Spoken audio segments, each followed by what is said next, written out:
বলা হয় ব্রাজিল মাঠে না নামলে নাকি বিশ্বকাপই শুরু হয় না। সেই হিসেবে এবারের বিশ্বকাপ শুরু হচ্ছে বাংলাদেশ সময় মধ্যরাতের পর থেকে। বাংলাদেশ সময় ভোর ৪টায়, রোববার ভোর ৪টায় নিজেদের প্রথম ম্যাচে মরক্কোর বিপক্ষে মাঠে নামবে ব্রাজিল। দারুণ একটা ম্যাচ। এবারের বিশ্বকাপের প্রথম বড় ম্যাচ। আপনারা জানেন ব্রাজিলের ফিফা র্যাঙ্কিং ৬, মরক্কোর ৮। প্রথম ম্যাচ নিয়ে মানে বিশ্বকাপের প্রথম ম্যাচ নিয়ে ব্রাজিলের দুর্দান্ত একটি রেকর্ড আছে। বিশ্বকাপে গত ৯২ বছর ধরে নিজেদের প্রথম ম্যাচ হারে না ব্রাজিল। ভোর ৪টার ম্যাচে কি হবে, মরক্কোর বিপক্ষে কেমন করবে কার্লো আনচেলত্তির ব্রাজিল, এসব নিয়ে কথা বলবো রাজ শুভ নারায়ণ চৌধুরীর সঙ্গে। বিশ্বকাপের প্রথম বড় ম্যাচ শুভ, ব্রাজিল মাঠে নামছে। ওই যে শুরুতে বললাম বিশ্বকাপও শুরু হচ্ছে, বাংলাদেশের মানুষেরও বিশ্বকাপ শুরু হচ্ছে আজকে থেকে। কি মনে হয় এই ম্যাচ নিয়ে? না, আপনি যেটা বললেন যে আসলেই বিশ্বকাপের প্রথম বড় ম্যাচ এটা। আমরা এতদিন পর্যন্ত যে দলগুলোকে দেখেছি ঠিক ওই অর্থে বড় ম্যাচ কোনোটাই ছিল না। বড় ম্যাচ ছিল। ইভেন সে অর্থে বড় দলই কোনোটা এ পর্যন্ত নামেনি। আজকেই প্রথম কোনো বড় দল নামছে, সেটাই সবচেয়ে বড় ম্যাচ। আপনি যেটা বললেন যে ব্রাজিলের র্যাঙ্কিং ৬ ফিফা র্যাঙ্কিং, মরক্কোর ৮, এবং শুধু র্যাঙ্কিং দিয়ে এখানে বিবেচনা করলে হবে না। আমরা যদি ২০২২ বিশ্বকাপের পারফরম্যান্স দিয়ে মরক্কোর যে পারফরম্যান্স সেটা যদি চিন্তা করি, এবং এরপর থেকে মরক্কোর যে উত্থান, যে ক্রমাগত উত্থান, সেটা যদি চিন্তা করি সেক্ষেত্রে ডেফিনেটলি এটা প্রথম বিশ্বকাপের প্রথম সবচেয়ে বড় ম্যাচ। এবং এখানে ইন্টারেস্টিং যেটা নাইর ভাই, ব্রাজিল সর্বশেষ ২টা বিশ্বকাপে কোয়ার্টার ফাইনালে বাদ পড়েছে। মরক্কো গত বিশ্বকাপে প্রথম আফ্রিকান দল হিসেবে সেমিফাইনাল খেলেছে। এবং এখানে ম্যাচটা যেটা হবে, আপনার ব্রাজিল, আমরা এখন পর্যন্ত কি জানি, ব্রাজিল একটা ব্যক্তিগত নৈপুণ্য নির্ভর একটা দল। হ্যাঁ, দলীয় একটা সমন্বয় থাকে, বাট আলটিমেটলি ব্রাজিল একটা ব্যক্তিগত নৈপুণ্য নির্ভর দল। কিন্তু মরক্কো আপনার ২০২২ বিশ্বকাপ থেকে এখন পর্যন্ত যদি দেখেন, গত সর্বশেষ যে আফ্রিকান কাপ অফ নেশনস হলো, মরক্কো অলওয়েজ একটা টিম হিসেবেই খেলে। সো এটাও একটা মরক্কোরও স্টার আছে, বাট স্টার আছে টিম হিসেবে অবভিয়াসলি, বাট সেটা টিম হিসেবে খেলে। সো এটাও একটা ব্যাটল, দেখার মতো ব্যাটল হবে। সো আলটিমেটলি জিনিসটা হচ্ছে ব্রাজিলের যদি ফ্লেয়ার থাকে, মরক্কোর স্ট্রাকচার আছে। ওই ব্যাটলটা একটা দেখার মতো একটা লড়াই হবে। খুবই আকর্ষণীয় ম্যাচ। তো ব্রাজিল তো এবারের ব্রাজিল দলে সেই অর্থে ওরকম, যেমন আর্জেন্টিনা লিওনেল মেসি বা পর্তুগালের ক্রিস্টিয়ানো রোনালদো এরকম, বা ফ্রান্সের এমবাপ্পে, নেইমার আছেন, বাট নেইমার ভোর ৪টার ম্যাচটা খেলতে পারছেন না, তাদের প্রথম ম্যাচ খেলতে পারছেন না। এছাড়া ব্রাজিলের স্টার রদ্রিগো নেই এই দলে, এস্তেভাও নেই, মিলিতাও নাই। তো দেখা যাচ্ছে যে ভিনিসিয়াস আর রাফিনিয়াই মূল অস্ত্র ব্রাজিল। তো এটা কিভাবে দেখবেন ভিনিসিয়াসকে, যেহেতু রিয়াল মাদ্রিদের সাবেক কোচ কার্লো আনচেলত্তি ব্রাজিলের কোচ, এবার ভিনিসিয়াসের ব্যাপারটা একটু যদি বলে আমরা অন্য প্রসঙ্গে যাব। ভিনিসিয়াসের ব্যাপারটা, ভিনিসিয়াসকে ব্যবহার কিভাবে করতে পারেন আনচেলত্তি, এটা আসলে নাইর ভাই, ভিনিসিয়াস যখন রিয়াল মাদ্রিদে জয়েন করেছিলেন, তিনি ঠিক ওই অর্থে 18 বছর বয়সে জয়েন করেছিলেন, এবং তিনি তখন তার স্পিড ছিল, ড্রিবলিংও তখনও মোটামুটি ভালোই ছিল, হয়তো এটা ডেভেলপ করেছে through out the years, but তখন তার ফিনিশিং খুব কোশ্চেনেবল ছিল, এবং ফিনিশিং নিয়ে প্রথম দিকে রিয়াল মাদ্রিদে যখন তিনি শুরু করেছিলেন অনেক ট্রলও হতো। বাট আনচেলত্তি যখন জয়েন করেছিলেন রিয়াল মাদ্রিদে, তখন কিন্তু ভিনিসিয়াসের ফিনিশিংটা, তিনি প্রথম যেটা করেছিলেন ভিনিসিয়াসের ফিনিশিং এর উপর উনি বেশ জোর দিয়েছিলেন, এবং আনচেলত্তি যাওয়ার পরে কিন্তু রিয়াল মাদ্রিদে ভিনিসিয়াস স্টার হিসেবে দেখা দিলেন। তো এবং ব্রাজিলের হিসাবটা যখন আমরা করি, গত কয়েক বছরে ভিনিসিয়াস যখন রিয়াল মাদ্রিদে স্টার হয়ে গেছেন, তখন ব্রাজিলের দিক থেকে সবসময় এটা বলা হতো ভিনিসিয়াস রিয়াল মাদ্রিদে ভালো খেলেন, কিন্তু ব্রাজিলে সেটা না। আমরা সর্বশেষ কোপা আমেরিকা যেটা দেখেছি, নেইমার ছিলেন না, ভিনিসিয়াস ভাবা হচ্ছিল যে ভিনিসিয়াস হয়তো নেইমারের অভাবটা পূরণ করবেন, কিন্তু সেটা হয়ে ওঠেনি। সো এইবার যেহেতু আনচেলত্তি ব্রাজিলের ডাগআউটে থাকবেন, নেইমার আপাতত এই ম্যাচে নেই, এবং এই ম্যাচ বেশ ব্রাজিলের জন্য প্রথমেই গ্রুপের সবচেয়ে বড় ম্যাচটা ব্রাজিল খেলছে। সো এই ম্যাচে নেইমার ভিনিসিয়াসের উপর অনেক কিছু ডিপেন্ড করবে, এবং আনচেলত্তি থাকার কারণেই হয়তো ব্রাজিল সমর্থকরা এটা এক্সপেক্ট করতে পারেন যে ভিনিসিয়াস হয়তো অ্যাটলিস্ট আগে গত কয়েক বছর ব্রাজিলে যে ভিনিসিয়াসকে দেখা গেছে, এবার রিয়াল মাদ্রিদের ভিনিসিয়াসকে দেখা হয়তো রিয়াল মাদ্রিদের ভিনিসিয়াসকে দেখা গেলেও যেতে পারে। তো আরেকটা নাম আমি একটু মানে এটা বলতে চাই, রাফিনিয়া একটা বড় অস্ত্র। এবার আপনার এবারের সিজনে, ইউরোপিয়ান সিজনে লা লিগাতে তার পারফরমেন্স ছিল চমৎকার। আচ্ছা শুভ, মরক্কোর বিপক্ষে ব্রাজিলের একাদশটা নিয়ে আমরা যদি আলাপ করি, আপনি যদি একটু আলোচনা করেন। হ্যাঁ, আমরা তাহলে এখানে হোয়াইট বোর্ডে দেখি যে ব্রাজিলের আচ্ছা, একাদশটা এখানে আমরা যদি আপনি এদিকে দেখি। চলে আসবেন। হ্যাঁ, sure. হুম। এখানে যেটা হচ্ছে আপনার ব্রাজিলের তো আমরা যদি গত কয়েকদিনের যে আপডেটগুলো এসেছে ব্রাজিলের, সেটা হচ্ছে আপনার ব্রাজিলের রাইট ব্যাক ওয়েজলি কিন্তু ভাবা হচ্ছিল তিনিই দলের মূল রাইট ব্যাক হবেন, কিন্তু তিনি ইনজুর্ড হয়ে গেছেন। তার বদলে একজন মিডফিল্ডার এদেরসনকে ডাকা হয়েছে। হুম। এবং এরপর ব্রাজিলের 11 কি হবে এটা নিয়ে কিন্তু অনেক কোশ্চেন ছিল, অনেক ডাউটস ছিল। তো এখন পর্যন্ত আঞ্চলিক কি ডিসাইড করেছেন সেটা তো অ্যাকচুয়ালি উনিই জানেন। আমরা শুধুমাত্র মিডিয়ায় যে খবর আসছে সেটাই ইয়ে করতে পারি। এখন পর্যন্ত যেটা বোঝা যাচ্ছে সেটা হচ্ছে যে ব্রাজিলের গোল পোস্ট নিয়ে তো অ্যাকচুয়ালি কোনো কোশ্চেনের কিছু নাই আর। আলিসন বেকার গোল পোস্টে আলিসন বেকার থাকছেন, এটা নিয়ে কোনো এখানে এই জায়গাটাকে কোনো কোশ্চেনের কিছু নেই। ডিফেন্সের ফরমেশনটা কি হবে? ডিফেন্স আঞ্চলিক সবসময় 4 ডিফেন্ডার নিয়েই খেলেন এবং এখানেও 4 ডিফেন্ডার নিয়ে খেলবেন সেটা নিয়ে কোনো ডাউট নেই। কিন্তু ডাউট ছিল হচ্ছে কারা খেলবেন। যেহেতু রাইট ব্যাক ওয়েজলি ইনজুর হয়েছেন, ওই জায়গায় একটা সময় ভাবা ছিল যে হয়তো মিডফিল্ডার এদেরসনকেই হয়তো রাইট ব্যাক হিসেবে খেলাতে পারেন। বাট এখন পর্যন্ত যেটা জানা যাচ্ছে সেটা হচ্ছে না। অ্যাকচুয়ালি তিনি রাইট ব্যাক যে দানিলো তাকেই আঞ্চলিক হয়তো রাইট ব্যাক হিসেবে খেলাতে যাচ্ছেন। সেন্টার ব্যাক যে 2 জন তাদের নিয়ে আসলে আর পরীক্ষা-নিরীক্ষার খুব বেশি নেই। এটা আঞ্চলিকে আসার পর থেকে যে 2 জন খেলছেন তারাই হয়তো আজকে এখানে খেলতে পারেন। মার্কিনিওস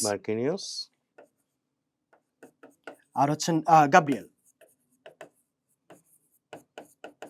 আর লেফট ব্যাকে ব্রাজিলের হয়তো অন্য কোনো পরীক্ষা-নিরীক্ষার যে ব্যাপারটা সেটা এখন পর্যন্ত না। এখন পর্যন্ত আঞ্চলিক অভিজ্ঞতার দিকেই ঝুঁকছেন বলে জানা যাচ্ছে এবং সেখানে আলেক্সান্দ্রোকেই দেখা যেতে পারে। এখন এরপর আসে মিডফিল্ড। মিডফিল্ডের ব্যাপারটা আমরা একটু পরে আসছি। আগে আমরা যদি অ্যাটাকটা দেখি। অ্যাটাকে আপনি 2 জনের কথা অলরেডি আমরা বলে ফেলেছি। সেটা হচ্ছে অ্যাটাকে ভিনিসিয়াস এবং রাফিনিয়া।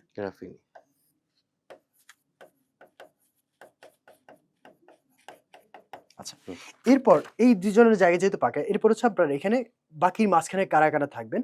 এখানে আঞ্চলিতে যখন এসেছেন ব্রাজিলের প্রথম দায়িত্ব নিয়েছিলেন, তিনি কিন্তু সে সময় 4-2-4 অর্থাৎ 2 জন মিডফিল্ডার, 4 জন ফরওয়ার্ড, 4 জন অ্যাটাকার এই ফরমেশনে তিনি খেলিয়ে গেছেন।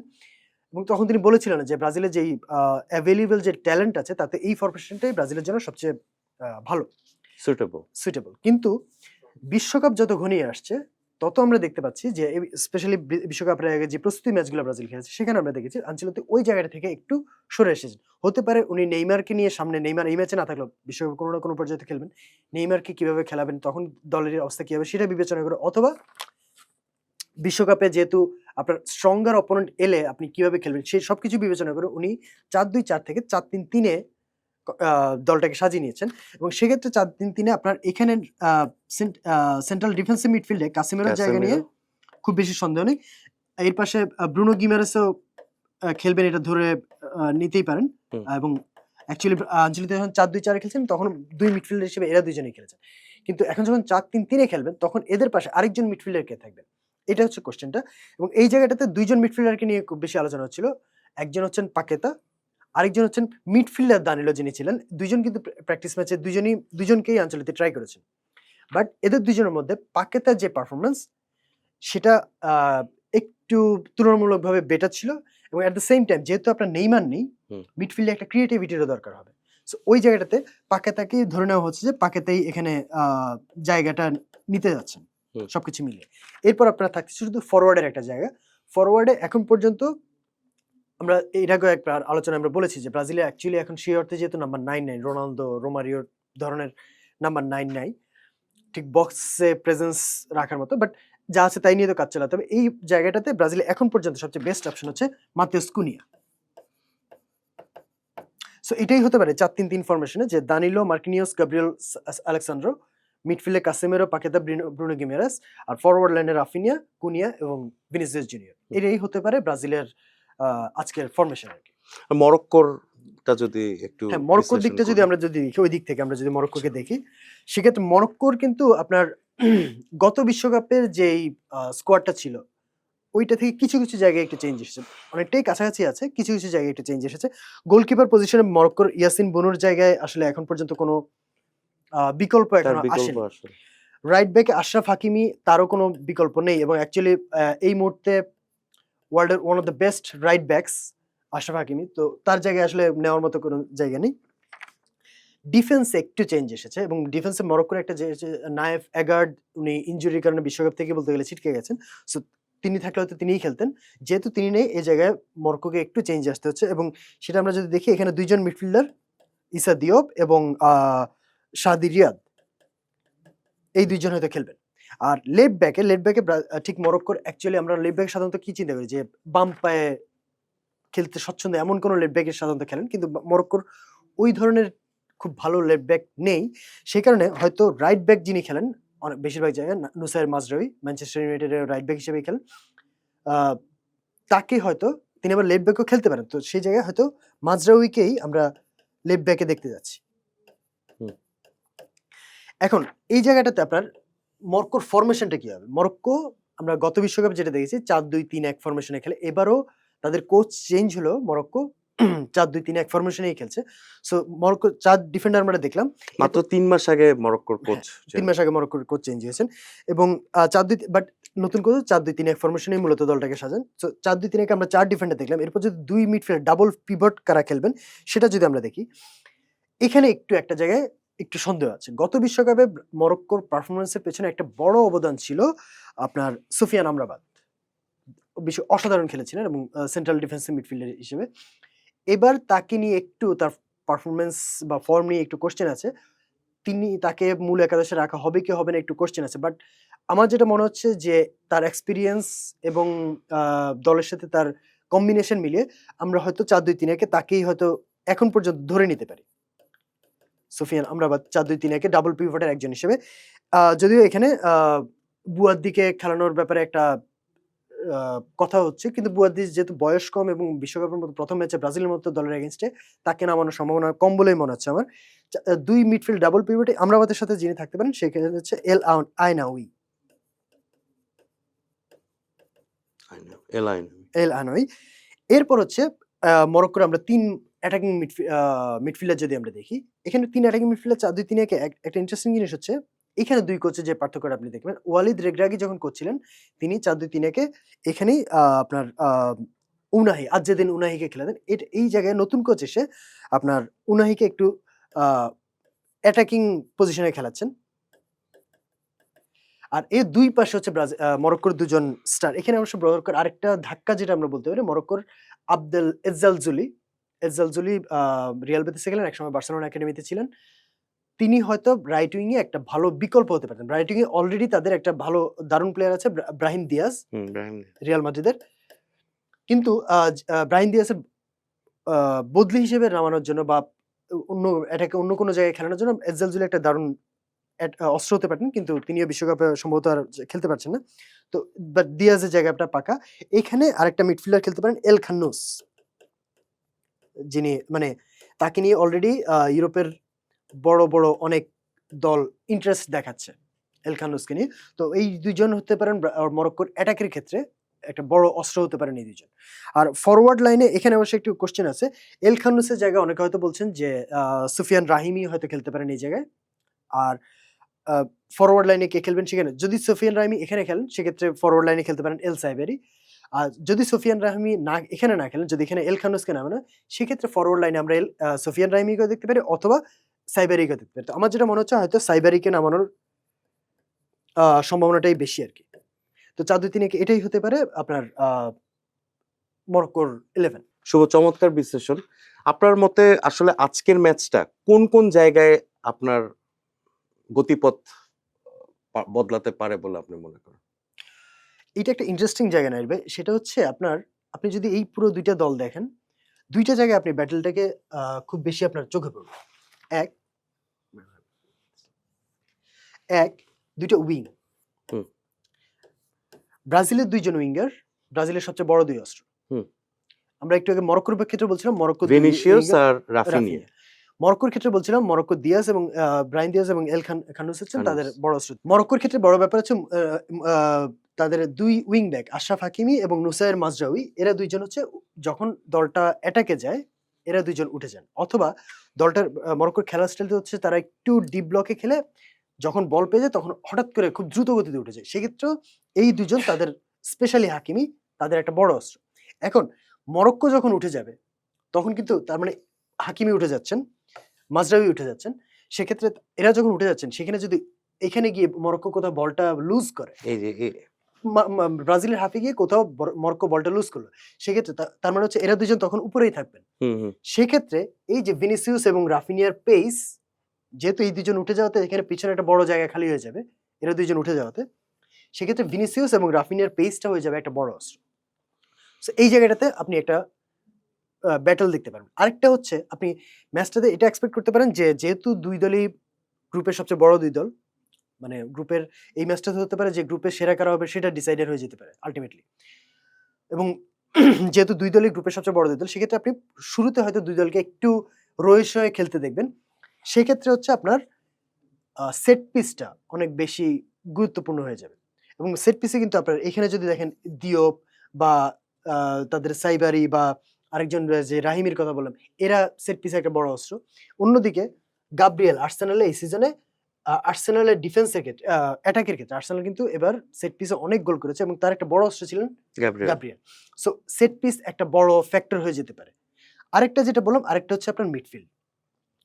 মিডফিল্ডে আমরা যখন বলছি যে মরক্কো খেলবে হচ্ছে ট্রানজিশনে, যে বল পেয়ে যাওয়ার পর খুব দ্রুত অল্প 2-1 পাসে লম্বা পাস দিয়ে উঠে যাওয়া, সেক্ষেত্রে ব্রাজিল যদি 4-2-4 খেলতো, দুইজন মিডফিল্ডার থাকতো, তার মধ্যে একজন হচ্ছেন কাসেমিরো, যার বয়স অনেক হয়ে গেছে, যার হয়তো পায়ে গতিটা আর আগের মতো নেই।